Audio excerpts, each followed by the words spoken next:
Well, right now, Sister Marian joins us, who's a great friend to Catholic TV and has been a great friend. We've been friends forever. We've been friends for a long time. For a long. We can't even count the number of years anymore. But no, we don't want to. But it's all been good. All been very good, and it's delightful to be here as always. Great to have you, Father Sister. Reed and Jay. It's always nice to be here.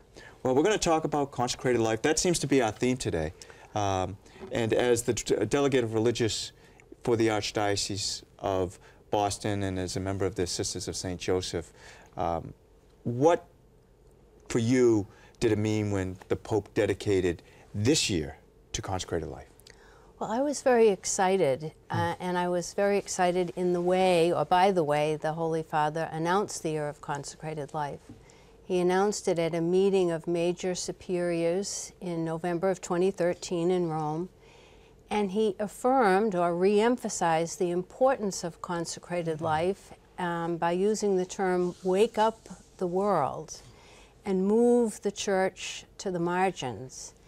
And he continued talking about the joy that consecrated men and women should radiate. And I see the Year of Consecrated Life really as kind of an extension of the joy of the gospel, that we are invited to be the joy that Christ brings into the world and that God wishes for every person. Now, you, Sister Marian, are a sister of St. Joseph of Boston, near and dear to my heart because, as I mentioned earlier, I was trained by the CSJs and have many wonderful memories and profound influence the sisters had on me. But what are the various forms of consecrated life? Well, religious institutes, which perhaps most of us are familiar with, that would be religious priests, sisters, and brothers. Hermits, those who live a life of prayer, solitude, and penance. Consecrated virgins, their relationship is, they use spousal imagery to describe their relationship to Christ and the Church. And then secular institutes, men and women who profess vows, the evangelical councils, vows of poverty, chastity, and obedience, but live their vocation in the world. Now, I'm going to have to read this because it's a quote. And in St. John Paul II's apostolic letter on Vita Consecrata document, he says, "The consecrated life, a gift to the Church." Tell us about some of the gifts that religious communities share. Well, early on in that document, Vita Consecrata, I believe it's section 3 or paragraph 3, there's the statement, "The consecrated life is at the heart of the Church and essential to her mission of holiness." So consecrated men and women, one of the gifts that they bring to the Church is a reminder of the holiness that we're all called to. They witness, consecrated men and women, we strive to witness to the primacy of Christ in our lives.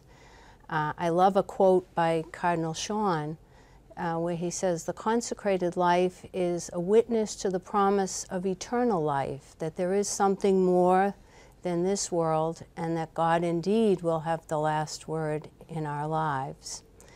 And then the other gifts are the charisms of the Religious Institute, the particular gifts to the Church. A founder founded a particular institute to serve a particular pastoral need in the Church.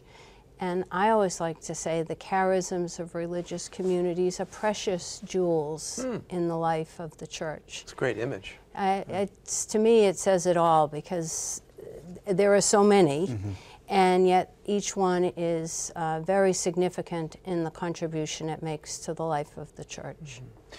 You know, you do so much. I don't know how you keep it all together. You're the chair of our board, iCatholic Media, under which Catholic TV falls. You're the chair of the Archdiocesan Pastoral Council. You're also the delegate for religious. So all of the religious, all the people who consecrated life are kind of, you know, under your watchful care. And I'm sure you do like 5 other things. But what are we doing to wake up the world to religious life here in the Archdiocese of Boston? Well, the purpose of the Year of Consecrated Life is threefold. It's really a year of thanksgiving so that men and women become more aware of the histories of consecrated life. And certainly John's presentation is one story among many of how consecrated men and women have been a very significant part of the lives of the faithful, not only in this archdiocese, but throughout the world. The second is renewal, so that those of us who live the consecrated life will be renewed in our commitment and renewed in our joy, that we really, no matter what our age, how many years we've been in, no matter what ministries we've had, that we will see each day as ever new and a great blessing to be able to serve the church and to serve God. And the third is an invitation, so that our young men and women will also come to know consecrated men and women and to know the blessings of this life. As we're talking about things that have happened, I'm thinking of last weekend I participated in a nun run. We had young women going throughout the Archdiocese. We visited 4 communities last Saturday, but we're hoping to do that again. In July, religious communities and consecrated men and women are invited to have service days so that our youth and young adults can become more familiar with their charisms. And I think any one of us who has had experience with consecrated men and women know we're changed in that, and it's coming to know them and develop a relationship with them that we understand more deeply the consecrated life. Now, not everyone is going to hear the call to consecrated life, but the hope is that in being with consecrated men and women in service projects, that perhaps the call will be there.